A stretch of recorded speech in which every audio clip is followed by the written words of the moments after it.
Well, good evening. It's Saturday evening, August the 13th. I'm here on, I believe this is Superior National Forest property.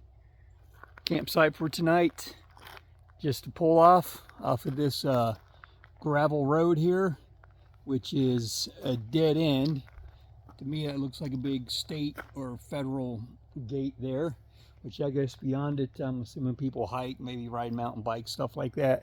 So anyhow, we're just up this road again, off to the side here, and it's a pretty cool place to camp. It's kind of pretty, you know. It's got the pine trees around it here, so I like it. I'm certainly thankful for it. Another cool campsite the Lord has blessed us with tonight.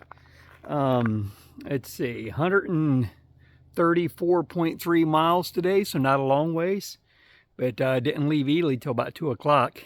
And two, I want to mention last night's 191.8 miles. I don't know if I had recorded that or not. I was watching this morning's video, a little bit of it just now. And as far as I got in it, I never did. I didn't watch the whole thing, but I watched a few minutes, and I never heard me say anything about yesterday's mileage. So yeah, 191.8, and then like I said, 134.3 today. But yeah, so today, you know, as I just mentioned, you know, just rode from Ely, rode around town there, I think about 15 miles before, you know, before we rolled out of town.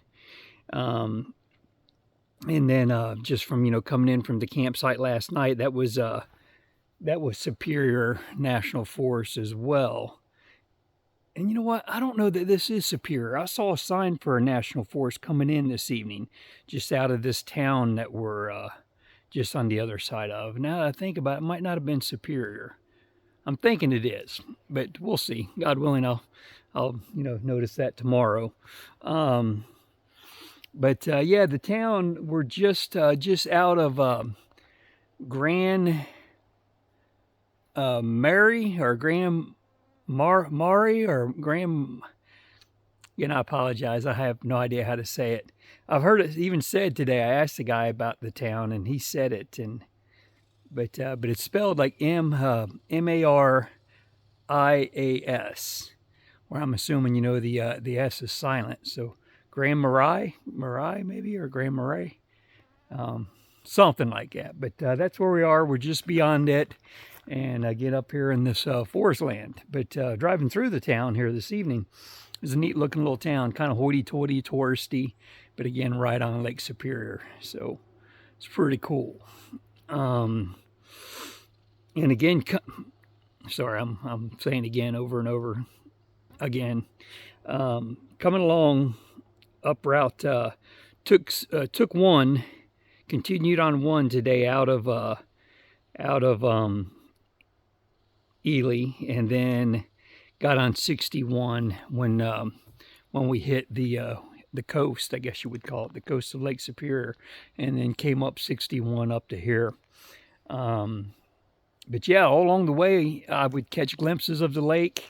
There was one time there was also like a boat dock and all that off of 61 that we rode down to, and I walked around down there and took some pictures, and just beautiful coastline, beautiful clear water.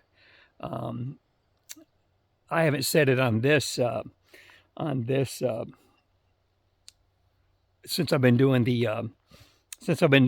you know, my videos for this trip. I guess I haven't said it on this trip, but years ago, coming up to Lake Superior, and then also spending a decent amount of time there in Maine along the coast around Bar Harbor. Lake Superior really reminds me of that, like Acadia National Park, just the rocky coastline, and again, just the clear water. I mean, it really, you know, it looks like the ocean. It is a big old lake. So let's see, what else?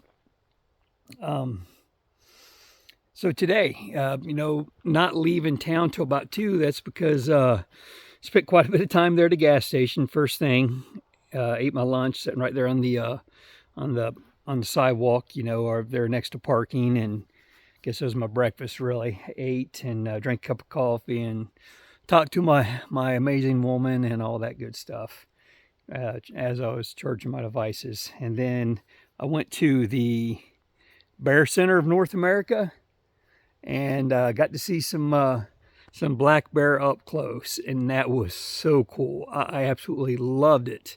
Met a big female named Holly, and then met Lucky. Met Lucky before Holly. Actually, Holly walked up while they were talking about Lucky, and we were all watching him and taking pictures of him. But then Holly walked up, got some pictures of her, and then lastly, I saw a ginormous black bear. I didn't know black bear got this big. He was, I think they said he's over 600 pounds, and he's also something crazy like 35 years old. I didn't know they lived to be that old either. But his name was Ted. And Ted was cool. He just laid there the whole time. I almost think he was on his back. He was sleeping like the whole time. Well, he's old, you know. I mean, of course he's, it's not a wonder he was sleeping the whole time. But he was, I think he was on his back or he was on his side, but just sprawled out and just ginormous. Like I said, I really didn't know black bear got to be as big as he is. And the fact he's in captivity, I would say may have something to do with it, but in the same token, it wasn't just like he was a big fat bear. I mean, it was proportion, big old head, big old paws and all that. So maybe some of them do, just like people, and any other critter, some's bigger than others, and he was a really big one. So yeah, it was really cool to see him though up close, through a fence, of course. But and they had the woman there that talked about him, and then there was a young girl there that was feeding him, was throwing him to Lucky, and he was kind of a ham. He was all about being fed, throwing him nuts, I guess is what I was going to say, throwing him nuts, I believe it was. And he was all about eating the nuts, and he was standing up and at the fence and all that, and it was just really cool. I've said before, I love bear. That is my favorite animal, without a doubt. And that was after seeing, I think it's 13, in my travels so far on the road.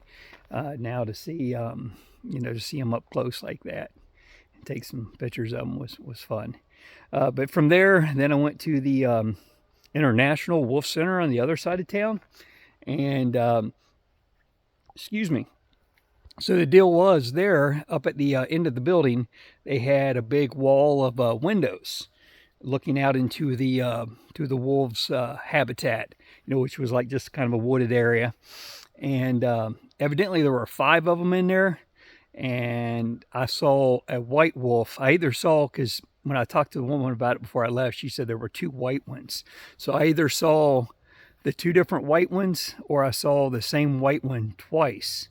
And didn't see him, for very long either time. And again, didn't see, hide nor hair of any of the others. Say no pun intended, or I guess definitely pun intended. I mean, all the above. But yeah, I didn't see squat of the other ones.